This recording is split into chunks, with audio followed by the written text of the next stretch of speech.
这一次的胜利。然后呢，我这一次的关键字是守，这个字看上去很保守，然后但是我觉得跟这份荣誉有关系。我想说的是，唯有守着本色，才能守得住品质；唯有守得住初心，才能日益精进；唯有守得住梦想，方能收出梦想。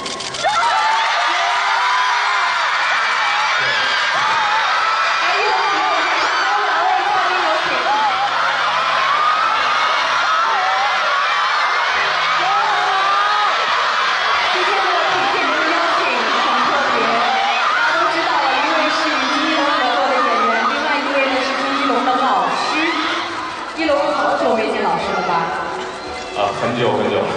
多久了？我说去，我跟孙老师打电话就去看看孙老师，但是一直工作特别忙，我也就对不上时间。今天想对老师说些什么？就是就很长时间不见了，希望孙老师可以天天开心。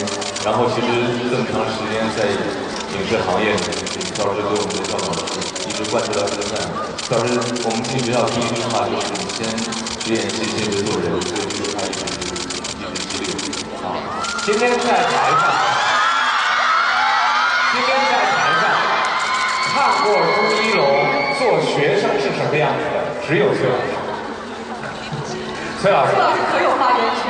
对，崔老师，朱一龙做学生是什么样子？让您印象最深的大概有哪些事情？我想大家应该想听吧。很想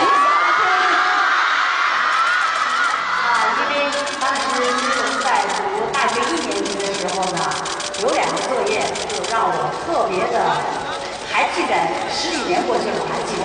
第一次，愿意让我做。因为朱一龙那个头头是暗暗要，还是你这边是要？好的，您看您是保守说，还是正好领奖？如果是暗暗任意的说，我就有您点暗；如果是任意的说。因为有一次做作业嘛，就是要做一个观察生活练习。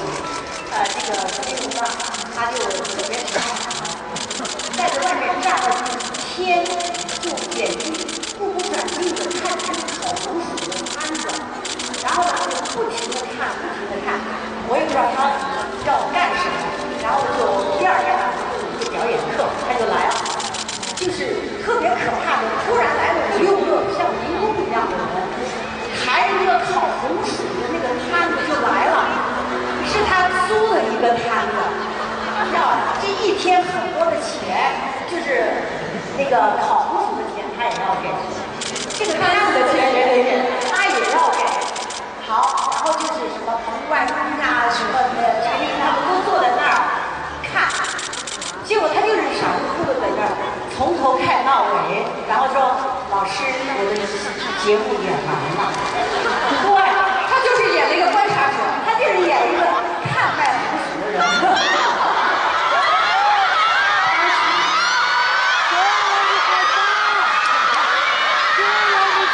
当时我就很无语，但是他这种认真的态度，踏实的态度让我很感动。结果没想到第2天就开始了，大家注意啊，就是又回了一个作业。这个作业呢，就是叫典型环境下的典型人物，不许说话，一句话都不许说。那么我们就要知道他是谁，他在哪儿，他在干嘛。这是有一定的难度。一龙，你说你有？对，这一次大家可能想到了，我要说一下。然后呢，我们就在那看视频在，突然手上拿着2个冰激凌弹筒就上来了。我一看，我们班的同学都笑晕倒一片。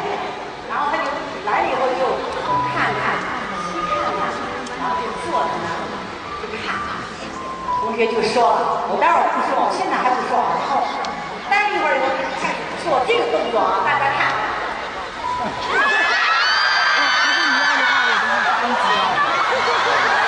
其实我们暗示老师，大家说，他们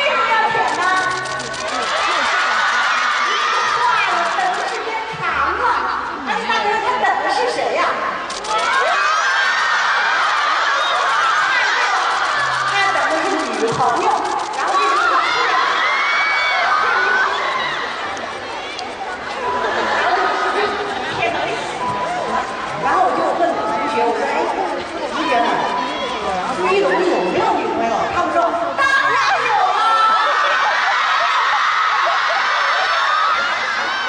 但是很可惜啊，我不知道是谁呀。放心，我们是不想知道。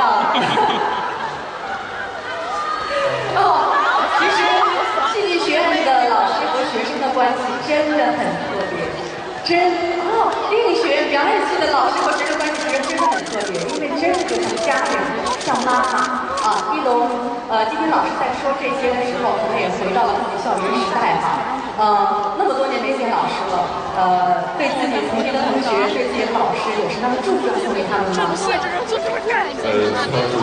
他一直特别厉害，就是从我进校的时候，我就感觉崔老师是一个精力特别旺盛的，然后过了这么多校，还是精力特别旺盛，所以我就希望自己永远开心，然后可以教育出更多更好的影子。